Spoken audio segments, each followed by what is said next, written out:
So for anyone who doesn't know me, I'm Charlotte. I am Joe's wife. Joe's just released his new story Overworld on the Dorian app. Just a little disclaimer, I have read Overworld completely all the way through, so it's not like a first impressions kind of thing, but I just thought it'd be really fun to see it in interactive format. So I hope you guys appreciate that I have actually put makeup on, I've done my hair, I've got dressed, and in these current times, that is a big deal. I've got some hoops in too. Now, I feel like these are fairly respectable hoops. I have worn bigger hoops. You know what they say, the bigger the hoop, the bigger the hole. But these are just, I think they're very respectable sized hoops. I thought I won't go too hard too soon. I haven't put perfume on, even though you can't smell it, just to let you know I smell delightful. Right, let's get into it. Ooh. Overworld by Joseph Evans. After a bad day of school, your uncle aims to cheer you up with a gift. Little do you know that the gift is about to change your life forever. You are gonna have to bear with me. I am pretty new to Dorian, so I'm kind of like feeling out as we go along. Ooh, 273 comments. Let's update your look. Great, let's go. Not ready, back to customization. I'm just gonna say, great, let's go. Okay, ooh, your name is Safi Sparks. It's your 14th birthday, and it's the last day of term before the summer holidays. It's my name. Well, it looks like Beatrix Hawthorne didn't remember my birthday this year. Thank goodness for that. It wasn't exactly pleasant when she squished cake into my face last year, or when she put a stink bomb in my backpack the year before. Oh, she's delightful. This year, I'm just going to get the last few things from my locker, and I'm going to go home in peace. Here she comes. Safi. Oh no, it's Beatrix. Run, girl. What should I do? Ignore her or answer her? I'm ignoring the bitch. You continue scooping the contents of your locker into your backpack. Safi, will you look at me? Joe, this really does sound like me. It's just like, no, I'm ignoring you. Safi, please don't ignore me. There's something I really want to say to you. Oh, for goodness sake. What do you want, Beatrix? I want to make amends. I don't want us to end the year on these bad terms. Do we believe her? Bad terms? That makes it sound like this has been a two-way thing. I don't remember doing anything to you. Come on, Saf, hear me out. Why should I? Yes, stand your ground. Just last week you poured ketchup down my shirt in the canteen. A few days later you cut off a chunk of my hair when I was reading in the library. And I'm certain it was you who started the rumour that I am in love with Mr. Grimsbottom. That is a name. Okay, yes, I did all those things, but I want you to believe me when I say this. I'm sorry. That's what I say. I've been awful to you these last few years, and I want to apologise by having you in my yearbook collection. Wait.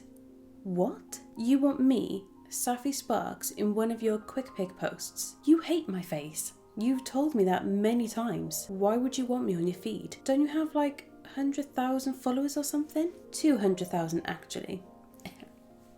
And yes, I want a selfie with you as part of the collection. I want to make it for everything I've done to you. And this is the only way I know how. I mean, you could just stop being a bitch. Please say you'll do a selfie with me. Pretty please? Should I take a selfie with Beatrix? Ooh.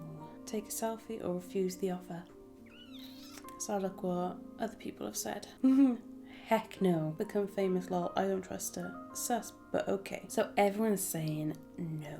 So I'm gonna refuse the offer. Nuh-uh. I ain't interested. Are you serious? Are you serious? Yes. Get it, girl. You can't just relentlessly bully me for 3 years and expect me to forgive you all of a sudden. I don't forgive you for any of it, and I never will. Beatrix gropes at you as you gather the last things from your locker and leave her standing there in stunned silence. As you walk home, you can't wipe the grin from your face. Today was the first time you've ever stood up to Beatrix, and it felt amazing. Could this be the end of her bullying? You enter your house and find your mum having her usual late afternoon gin and tonic in the kitchen. Oh good, you're home. Your uncle is on his way here, and I couldn't bear the thought of having to entertain him on my own. Dax is coming over. Yes, I have so much to tell him. You look happier than usual. You never look this happy on your birthday. You always make out the other kids are horrible to you. Has she not seen what's been happening? They are usually horrible, but today I didn't let them. I stood up for myself against Beatrix Hawthorne. You're not still going on about the Hawthorne girl being a bully, are you, Safi? Her parents are very well-to-do people, you know. I mean, I think that has nothing to do with it. She is a bully, mum. But I think I might have put an end to the bullying altogether. You feel your phone buzz in your pocket, followed by another buzz, another. You take a look and find that Beatrix has reposted one of your own quick pick posts, but something's not right about your face. Oh!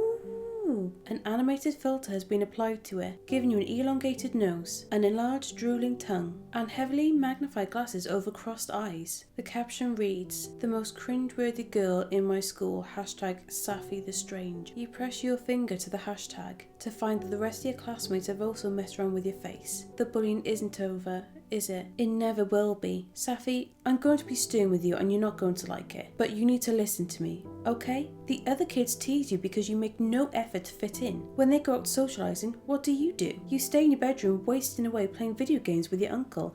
Now video games rule. Video games rule. I will not stand for anyone saying anything against video games. You can't take it anymore. All of your pent-up emotion is about to come spilling out. I just need to get away from my mum. Run upstairs to your bedroom, run out into the garden. Go upstairs to your bedroom. You race up the stairs and burst into your room. Then you collapse onto your bed and the tears begin to flow. Aww. After a while, there's a knock on your bedroom door. What should I say? Who is it or go away? I'll say who is it? It's your Uncle Dax.